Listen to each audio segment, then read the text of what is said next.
you don't control your environment, it starts with me.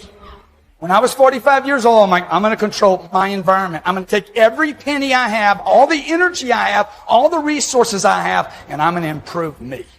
If I got to go broke in the process, because I'm already broke. Look, if you're not fulfilled if you're not reaching your full potential every day, you're broke right now. If you find your passion, you're going to have this tremendous energy. It's sustainable energy.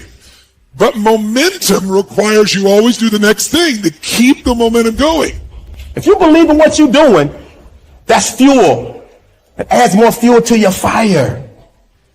You got to keep going. You got to keep pushing through. You got to keep persevering. Because at the end of the day, when you do, and you do, and you do more, you will be amazed at how the universe conspires to help you get to the place that you wanted to get to. So believe in you, block out the shade, and let your sun shine on through. Because it's on you to be you.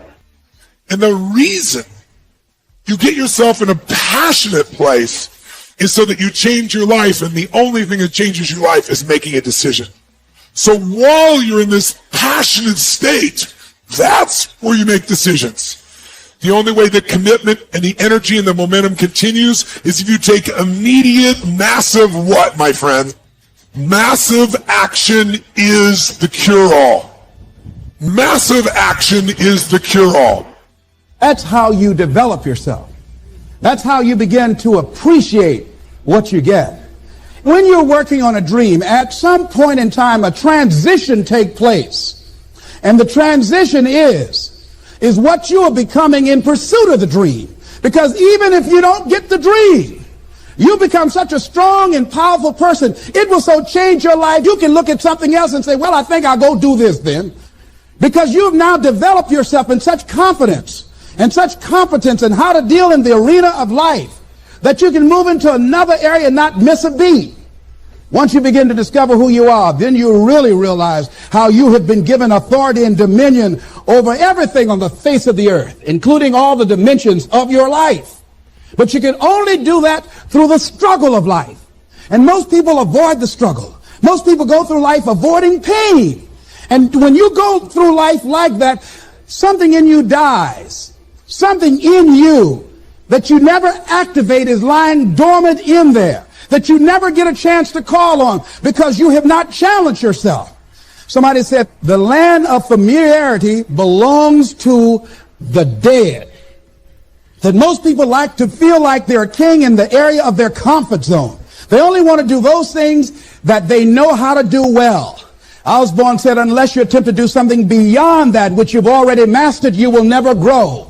So if you want to begin to grow, you've got to put something out here that you can't reach easily, that has got to make you stretch, got to make you jump for it, got to make you get back a little bit and dig in so that you can take a leap for it. And maybe you jump up there and you miss it and you skin your knees and you come back again and you bust your lip next time. But you keep on, and through that process, you learn how to leap higher. You start challenging yourself to dig deeper, and then you discover some things about you that you don't know right now. Some talents that you have in you that you didn't know that you can do.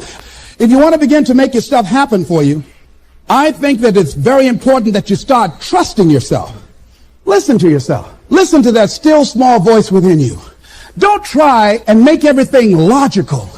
There's some things about life that defies logic, that you just can't explain how the outcome is going to be. I think that's why Paul said you've got to learn how to walk by faith and not by sight. That once you begin to trust yourself and your ideas and your instincts, life takes on a whole new meaning, because now I want you to do that feeling that you are led. Just feel, I am led. Ladies and gentlemen, don't give your power away. You don't need anybody to approve your dream. It was given to you. If they can't see it, it's because it wasn't given to them. It was given to you. Hold it, nourish it, cultivate it, work on it. It's yours. It's your baby. Work on it until it comes into fruition.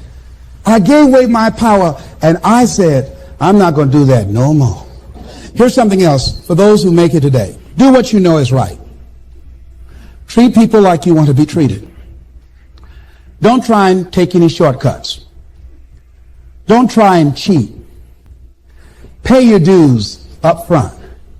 I believe, ladies and gentlemen, what goes around comes around. You can pay now, or you will pay double later. Take action. Not hasty if it isn't required, but don't lose much time. Here's the time to act. When the idea is hot and the emotion is strong. That's the time to act. You say, Mr. Rohn, I'd like to have a library like yours. See if you feel strong about that. What you got to do is get the first book and then get the second book. Before the feeling passes and before the idea gets dim, action pronto. Action immediate. Action as soon as possible. Because if you don't, here's what happens. We call it the law of diminishing intent. We intend to when the idea strikes us. We intend to when the emotion is high. But now if you don't translate that into action fairly soon, now the intent starts to diminish. And a month from now it's cold. A year from now, can't be found. So act. Set up a discipline when the emotions are high and the idea is strong and clear and powerful. That's the time to set up the discipline. Somebody talks about good health and you're stirred. Says, right, I need to get a book on nutrition. Get the book before the idea passes and before the emotion gets cold. Go for the book. Start the library. Start the process. Fall on the floor. Do some push-ups. Action. Got to take action. Otherwise, the wisdom is wasted. Otherwise, the emotion soon passes. Unless you put it into a disciplined activity. Capture it. Disciplines is called how to capture the emotion and how to capture the wisdom and translate it into equity. Disciplines. Now here's what's important about disciplines. All disciplines affect each other. In fact, here's a good philosophical phrase. Everything affects everything else. Nothing stands alone. Don't be naive in saying, well, this doesn't matter. I'm telling you, everything matters. There are some things that matter more than others, but there isn't anything that doesn't matter. Key to take home. Every letdown affects the rest of your performance. Every letdown affects the rest. This is part of the educational process on personal development. If you don't take the walk around the block, you probably won't do the apple a day. If you don't do the apple a day, you probably won't start building your library. If you don't build your library, you probably won't keep a journal, and you won't take pictures, and then you won't do this, you won't do wise things with your money, won't do wise things with your time, won't do wise things with your possibilities and relationships, and the first thing you know, 6 years of that accumulated, and we say you have messed up. So the whole key to reversing that process now is to start picking up these disciplines. Now here's the positive side. Every new discipline affects the rest of your disciplines. Every new one affects the rest. That's why action is so important. The least action, the smallest action. Take it. Because when you start accomplishing and the value starts to return from that one action, it'll inspire you to do the next one and the next one and the next one.